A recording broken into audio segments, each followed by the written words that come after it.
I was pretty excited when I found out that Seymour Duncan were making a new amplifier that was specifically made just for your pedal board. Our band November's Doom's constantly doing fly gigs where we're flying out to play festivals or just small tours in Europe or in the United States or whatever.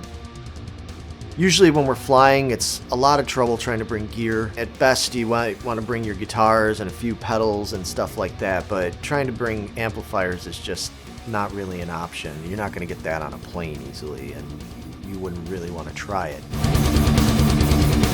You know, sometimes at these festivals you show up and you don't know what you're getting. I mean, I've showed up where they've given me an amp and I've never even heard of this amp before.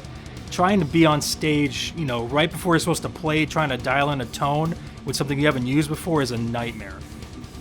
When we found out that Seymour Duncan were coming out with the PowerStage 170 pedal, I was a little skeptical of how well it was going to work because I'd never used anything that small before for a power situation. I've always been kind of a tube amp guy. I wasn't sure if it was going to live up to the expectations, but it completely exceeded our expectations, actually, especially when paired up with the Palladium preamp gain stage pedal. Man, I mean, I've done gigs where I've only just used the Palladium and the PowerStage pedal, and it's been great.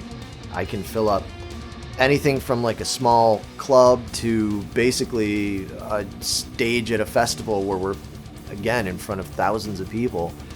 No problem. Easily take one long speaker cable back to the 412 cabinet that we usually ask someone to provide for us, and it works like a charm. So I've recently been using the Fractal X8, which is an amp modeler on the actual pedal board.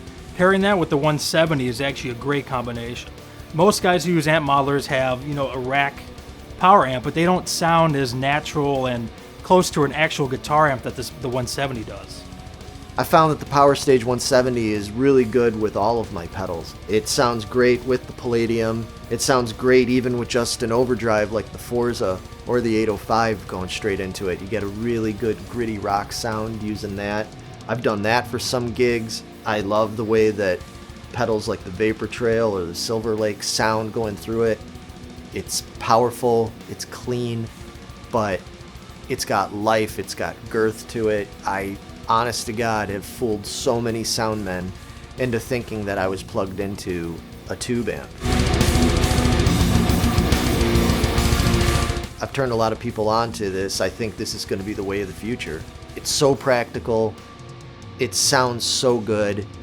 It doesn't take up a lot of space on your pedal board. There's just no reason not to use it, in my book. It's made traveling and gigging so much better for us. What's also convenient is I have everything on one pedal board.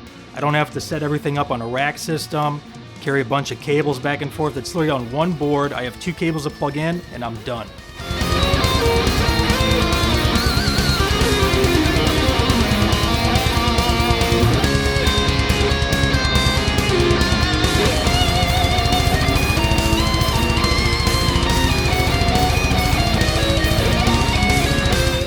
Another great feature is the affordability. I mean, you can have all of this in a small box, literally at your feet, for not thousands of dollars. It's affordable for any musician. I mean, nobody else out there is giving you something with this much power and for this price point that fits so perfectly on your pedal board and gives you that full tone. I mean, having not only the volume but also EQ controls on the power amp itself is a total game changer for me. It's so convenient to dial this in exactly the way I need it from gig to gig, depending on what kind of room or what kind of cabinet's being provided to me. I've used it with 412s, 212s, I've used it in all sorts of situations, and it has never let me down. Seymour Duncan has really been up in their game lately with all the great pedals that they have coming out. This PowerStage is no exception. I can't wait to see what else they have coming out in the near future. PowerStage 170 is a mainstay on my touring rig, and yeah, I think it's going to be there for a long time.